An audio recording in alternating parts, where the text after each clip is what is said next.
Continuar a leitura de Filosofia da Crise, a gente vai ler o último capítulo, que é o Fisionomia da Época Moderna. Tá? Ele vai, em poucas páginas aqui, dar um balanço dos processos culturais que ele observa no período de vida dele, né? Então, aqui, esse livro aqui é da década de 60, né? Então ele está falando como um brasileiro na década de 60, tá? No tempo da ditadura militar. É isso. Mas também, obviamente, era um homem engajado com os processos que aconteciam na Europa, né? Os regimes totalitários e tudo mais. É um homem que, apesar de estar no Brasil, é um homem muito engajado com a cultura que vai se desenvolvendo no pós-guerra. E alguns elementos que ele traz aqui, não só aqui, num outro livro também chamado Invasão Vertical dos Bárbaros, é possível ver alguns desses elementos, sobretudo no Invasão, acontecendo de maneira mais acentuada no Brasil contemporâneo, no Brasil de hoje, e também no mundo contemporâneo, no mundo da atualidade. Tá? Mas vamos lá. Desde a Baixa Idade Média, a Baixa Idade Média é ali século... alguns colocam do século IX até o XVI, outros colocam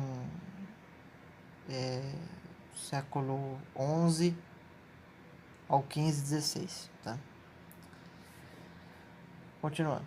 Quando se efetivavam as coordenadas que iriam favorecer o advento da chamada época moderna, a proporção que a fé religiosa sofreu agravamento da diacrise inevitável, a visão qualitativa do universo teria aos poucos dar lugar ao surgimento de uma visão quantitativa, virtualizada sempre nos períodos em que predominam escalas nobres ou religiosas de valores. Tem um livro muito bom sobre isso, dois livros muito bons sobre isso, que é um livro chamado Cultura do Renascimento da Itália, de um autor Jacob Burckhardt, e um outro que é muito bom também, boa parte dos meus amigos já leram esse livro, foi escrito por um historiador chamado Johann Huizinga. O livro se chama O Outono da Idade Média. Se tomarmos como ponto de partida da filosofia moderna a obra de Occam, que devemos, no entanto, considerar apenas como um marco que separa duas épocas, a medieval, onde predominava a escolástica e, portanto, a qualidade, e a moderna, onde predomina o quantitativo, podemos considerar Descartes como símbolo dessa época. Desde então para cá, em todos os setores da vida cultural, o quantitativo se instala. Na própria arte, o qualitativo lhe cede cada vez mais seu lugar, e na economia, a predominância dos valores quantitativos ascende de um modo vertiginoso, até formar-se essa visão de nossos dias, que, mais uma vez, tende a ceder o qualitativo. Manifesta-se na ciência pós-relativista um afastamento forçado pela análise dos preconceitos quantitativos que predispuseram a atualização de uma visão mecanicista do mundo e de uma acosmia crescente, num desejo de destruir a visão criacionista. Hoje em dia já tem um bom tempo, né? Já tem uns 20 anos aí que apareceu uma galera assim, né? Sei lá, pode pegar aí, por exemplo, um Sam Harris da vida, um Dawkins, Hitchens, já falecido, James Hill também.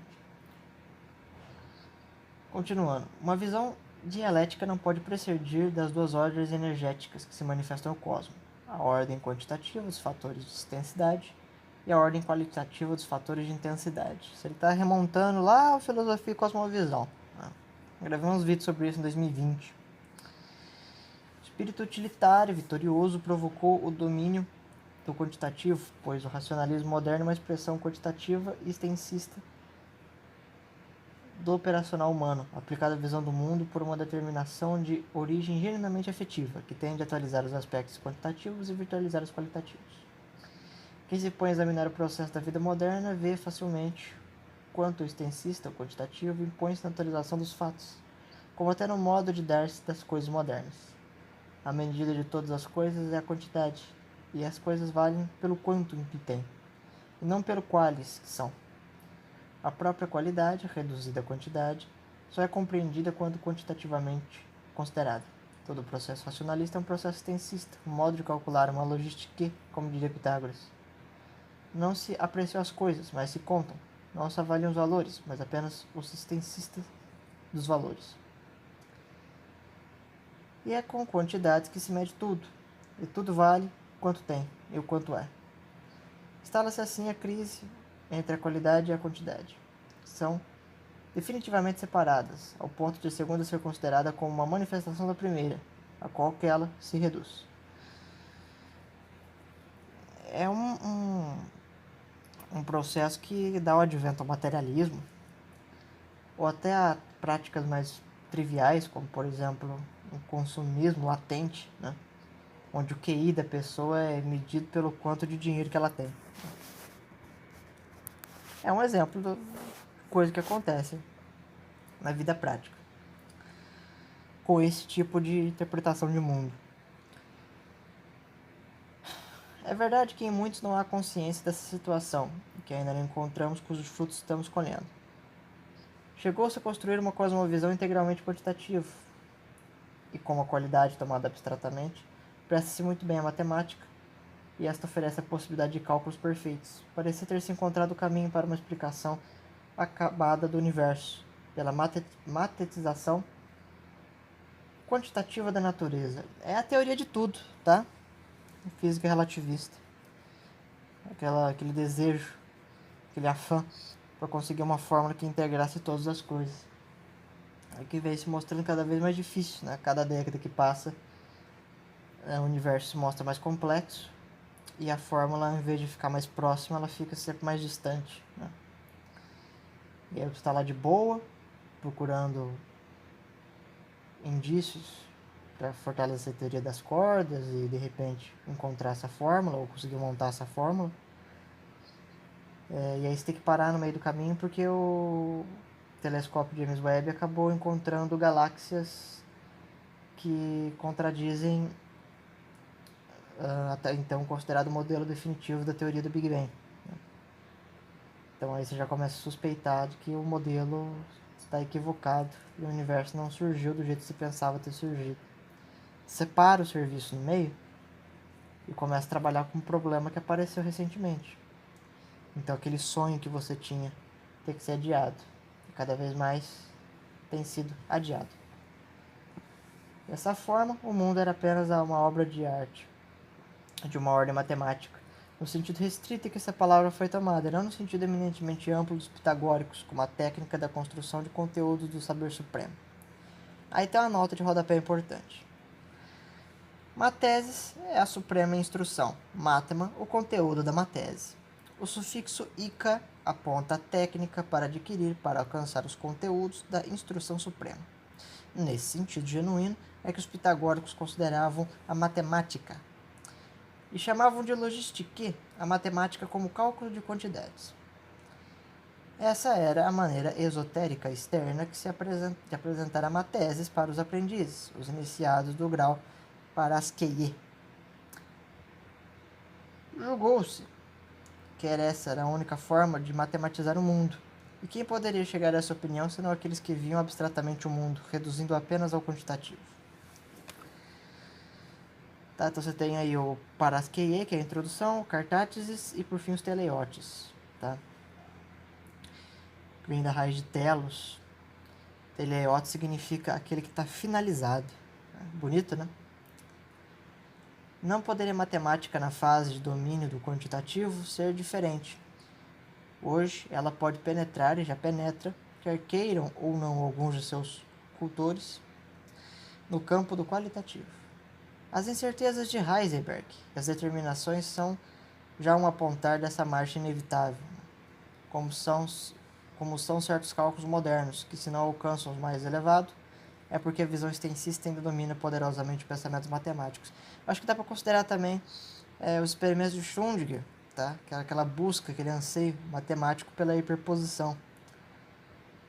É que ciência da coisa em si se mostra cada vez mais também algo inalcançável. Né? A atomística do século XIX reduzia a teoria atômica à matemática quantitativa. Aos poucos, essa se libertou dessa visão de crise e buscou-se ampliar-se pela invasão em setores qualitativos. Mas uma visão genuinamente dialética ainda demorará para alcançar as consciências dos sábios modernos, porque a ditadura do quantitativo predomina em todos os setores de nossa vida.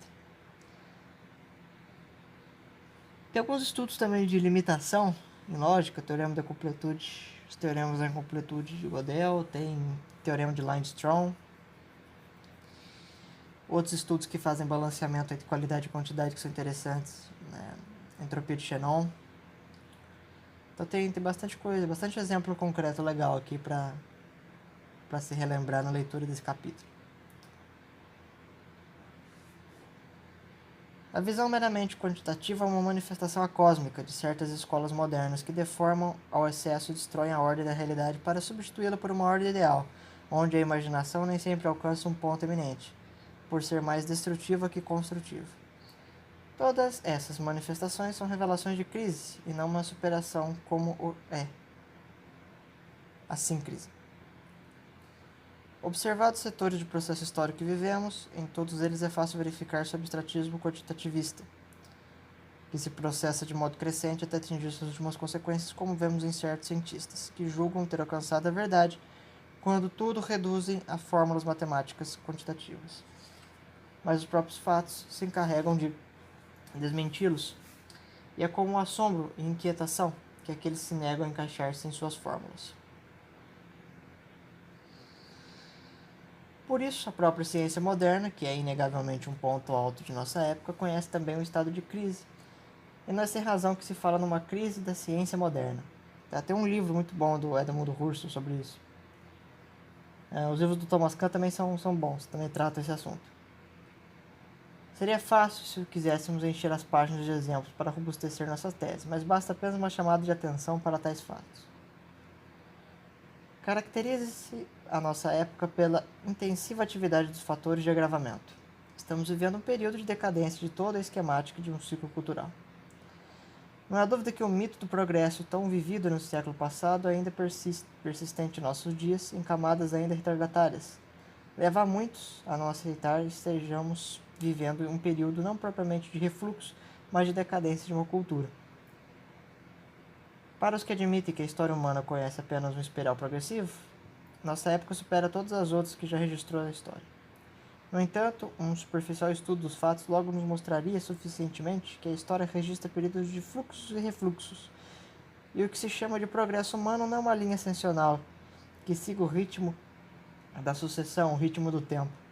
Ademais, os exemplos eloquentes que a técnica nos tem oferecido facilitam a aceitação dessa opinião tão comum, e pode-se até dizer predominantemente no Ocidente, que não quer admitir de modo algum que se está vivendo uma fase de esgotamento cultural. Hoje há mais escolas, mais universidades, mais diplomados, mais homens eruditos que em outras épocas. Essa opinião é muito comum, como é de muitos que chegam a afirmar no alto das cátedras que um colegial de nossos dias tem maior conhecimento do mundo e das coisas do que tinha, por exemplo, Aristóteles.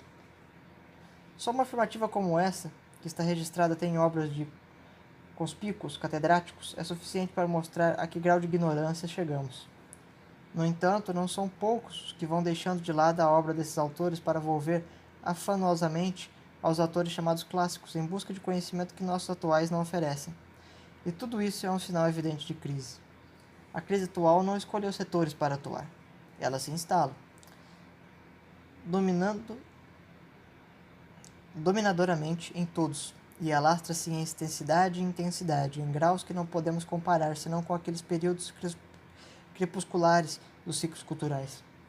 O abstratismo, que é tão marcante no Ocidente, tem cooperado de forma definitiva no agravamento da crise. Pode dizer-se, sem exagero, que o abstratismo tende a avassalar todos os setores.